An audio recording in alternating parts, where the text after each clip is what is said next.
हामी सबैजना घरको सन्दर्भमा भन्ने भने हामी हाम्रो घरको वृद्धि भएको चाहन्छौँ होइन र?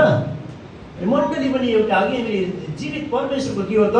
घर हो, घरना हो।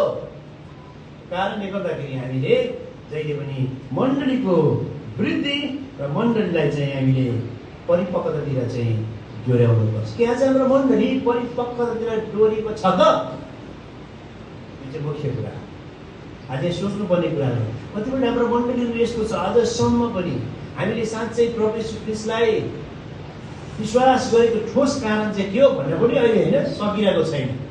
विश्वास त गरेको छ, बप्तिस्मा लिएको छ, सेवामा धेरै वर्षदेखि आइ पनि रहेको छ, तर परि आएको खण्डमा के त्यो बारेमा उनले प्रत्युत्तर दिन सक्छ त?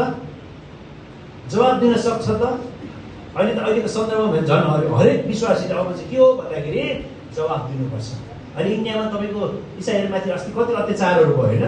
तर मलाई के खुसी लाग्यो इन्डियाको विश्वासीहरूले उनीहरूले त्यो पत्रकारहरूसँग पनि के गरेको छ? उनीहरूले प्रतिवाद गरेको छ त्यो कुराहरूमा।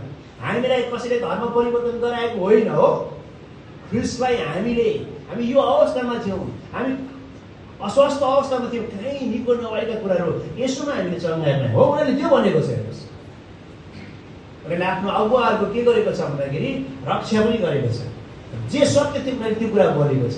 अनि आज हाम्रो नेपालको छनौँ हामी पवित्र मण्डलीको विश्वासीहरूलाई के हामीले ती स्तरसम्म पुर्याएका छौँ त?